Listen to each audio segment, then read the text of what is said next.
So these Kennedy half-dollar coins can come in all different types of metal compositions. In 1964, these coins had a 90% silver composition, and then from 1965 to 1970, they will have a 40% silver composition. But that isn't always going to dictate the value of these coins. You could have a coin like the ones in this video worth a lot of money. All you gotta do is be looking for these things on your coins to see if they're actually worth good money or not. So the first thing to know is that on Kennedy's neck there are the initials of the designer and engraver of the front design of the coin. His name was Gilroy Roberts. And on the back of the coin, near the eagle there, you're going to see an FG, which is the designer of the back of the coin, Frank Gasparo. What's interesting about these coins is that the hair of Kennedy can either be more defined or less defined, and that can sometimes dictate the value of these coins. Also, like I was saying before, 40% silver composition coins were from 1965 until 1970. Kennedy half-dollar that was accidentally struck on a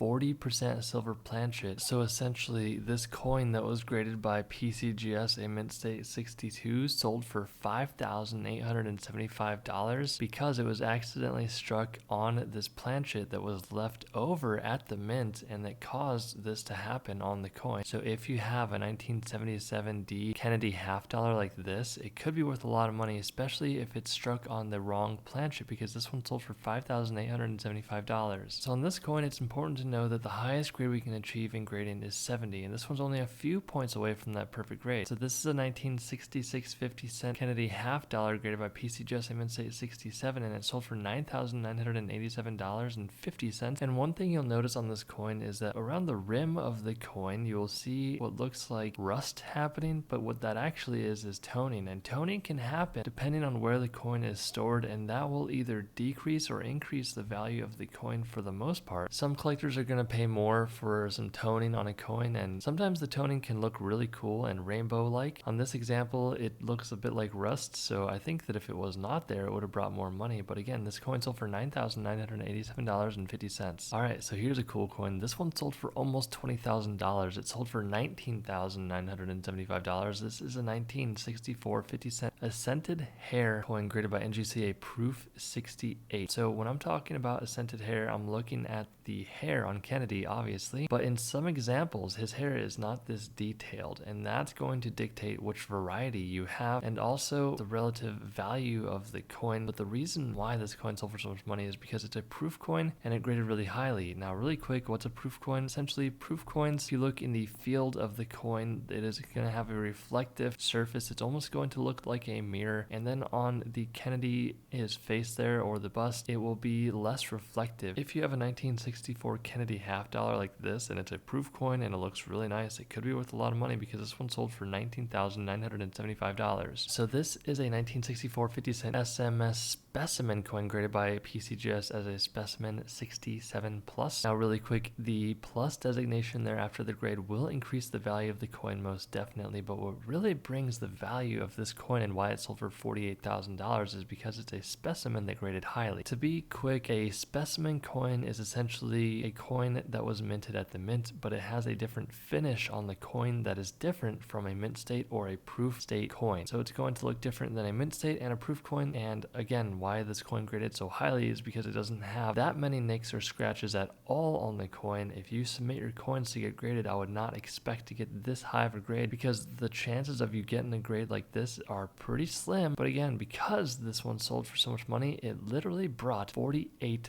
The same type of coin here. This one is a 1964 50-cent SMS Specimen coin graded by PCGS, a 67. And again, this is pretty much an incredibly rare date in the specimen grade, and it sold for $108,000. Another thing to take into consideration is when the coin is sold. Market conditions can dictate how much a coin sells for, and that's really going to depend on what the coin will bring in auction. This one has a bit of toning happening, as you can see on the coin, it looks a bit dark. At least it is consistent amongst the coin, which is a good feature. But again, because this coin graded at a 67 SMS specimen, it sold for $108,000. Here we have the coin that sold for $156,000, and here's why. So when it comes to grading your coin, the higher the grade, the more money it's going to bring, even if it's only one little point. And honestly, the smallest scratch or nick or blemish can mean the difference of tens or hundreds of thousands of dollars, as crazy as that may sound, simply because there are collectors out there that really want to be buying these coins. Essentially, if someone has a lot of money to obtain that coin just to say that they have it. So this coin, again, graded at a PCGS specimen 68, and it sold for $156,000. Hit that subscribe button, it really does help out with the YouTube algorithm. Stay tuned for more, and I'll see you in the next video.